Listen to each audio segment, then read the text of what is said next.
फूटी आंख विवेक की, अंधा है जगदीश। चंपाकली को 500, मनीराम को 30, मनीराम को 30।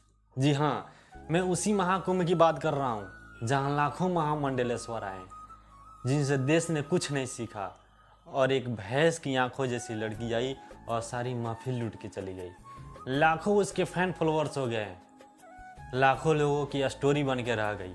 और दूसरी तरफ IITN बाबा, जिसने अच्छा डिग्री IITA किया, अच्छा सेक्टर में काम करके खूब पैसा कमाया, गर्लफ्रेंड भी रखा, फिल्म इंडस्ट्री में काम किया, दुनियादारी को खूब करीब से जिया, फिर सारी व्यर्थता उसे मालूम नजर आई।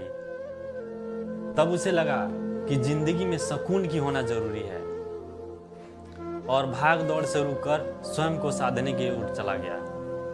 हर इंसान की आत्मा वह शाश्वत शांति की, सुकून की मांग कर रही, लेकिन हम सब उस आत्मा की पुकार को छुपाने के लिए ढकने का काम करते हैं। धन से, पद से, प्रतिष्ठा से, दुनियादारी की वस्तुओं से, मनोरंजन से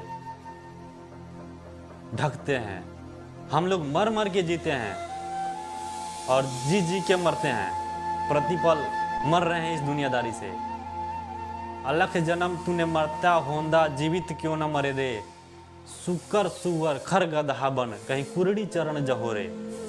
हर इंसान को पता है कि आत्मा 84 लाख जुनियों के चक्कर में घूमती है, तब एक इंसान की जुनी मिलती है। और इस इंसान की जुनी में जो जीवन की फसाना को समझ लेता है और स्वयं को साध कर उस परमानंद की ओर जो जाता है, उसी होश में जागने का नाम संन्यास है। मैंने सुना है एक जंगल में एक महात्मा की कुटिया थी। पास के जंगल में एक डाकू हुआ करता था, जो लोगों को आते जाते सामान को छीनता था, लूटता था। एक बार की बात है कि शरद की रात थी, बहुत जोर से कड़ाके की ठंड पड़ रही थी। चोर को रात गुजारना बहुत मुश्किल हो गया।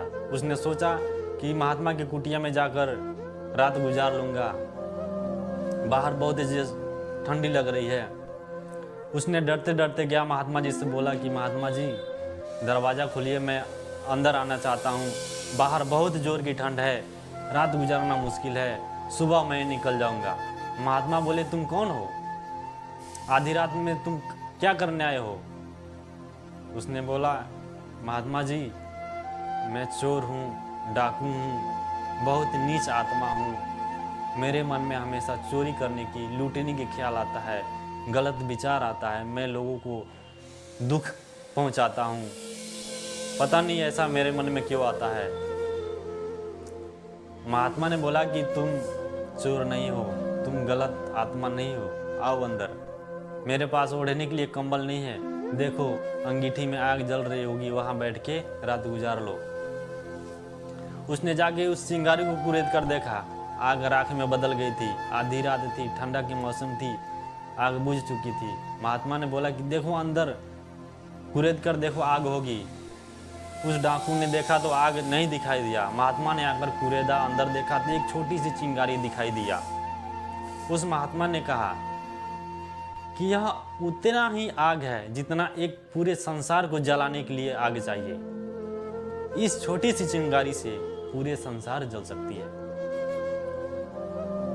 वैसे ही एक इंसान के अंदर अगर छोटी सी संभावना है, परमात्मा की आस है, प्यास है, संसार से विरक्त होने की एक आशा है, तो वह पूरे संसार को छोड़कर उस परम आत्मा को, परम शांति को खोज सकता है।